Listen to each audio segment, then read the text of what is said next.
dessin est un obusier automoteur de 122 construit par les Russes au début des années 70. Donc, à l'instar des chars russes, il a été utilisé dans de nombreux conflits, notamment en Tchétchénie, lors de la guerre du Golfe par les Irakiens, utilisé également au Kosovo, Ossétie du Sud, en Libye et tout dernièrement donc en Syrie et en Ukraine, l'objet de ma maquette.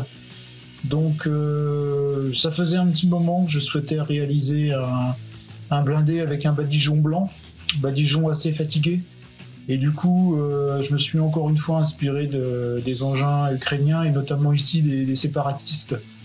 J'avais trouvé une série de reportages sur YouTube et de photos d'une batterie de 2 Essence que je vous montre actuellement à l'écran. Et c'est ce qui a véritablement inspiré mon projet. Ceci dit, la véritable inspiration vient plutôt d'une petite série de photos. Voilà, ici ce sont des Russes qui interviennent en Ukraine, et j'avais en tête plutôt un camouflage assez fatigué, voire très fatigué comme on peut le voir sur ces photos. Donc pour mon projet, bien sûr, je suis encore allé puiser dans le catalogue Trompeter. À cette maquette, j'y ai adjoint un set en photodécoupe de chez Voyageur et une paire de chenilles de chez Master Club. J'ai également scratché le petit coffre qu'on voit à l'arrière de Tourelle, on le voit bien sur les photos que je vous ai montrées précédemment. Et pour le reste, pas de canon en alu ici, ça sera le canon de la boîte en plastique. Côté peinture, j'ai utilisé les missions modèles. Et puis une technique qui est un peu nouvelle pour moi, que j'avais déjà un petit peu expérimenté, c'est la technique dite pucelle, bien connue des gens qui font de l'avion. Donc vous verrez que cette technique est intéressante parce qu'elle permet d'obtenir une base de travail hors du commun, je dirais, pour obtenir une patine assez poussée, comme je l'envisageais pour mon camouflage blanc.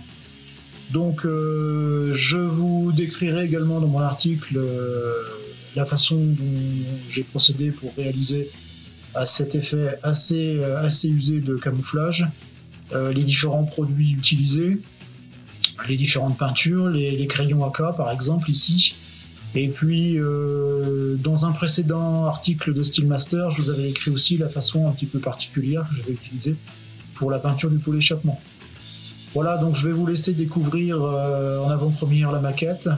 Et puis, je vous donne rendez-vous dans un premier temps pour l'article complet dans le prochain Steelmaster numéro 178 à sortir vraisemblablement fin septembre. Et puis moi, je vous retrouve sur les chroniques du blindage dans quelques temps pour une nouvelle vidéo. Voilà, à très bientôt.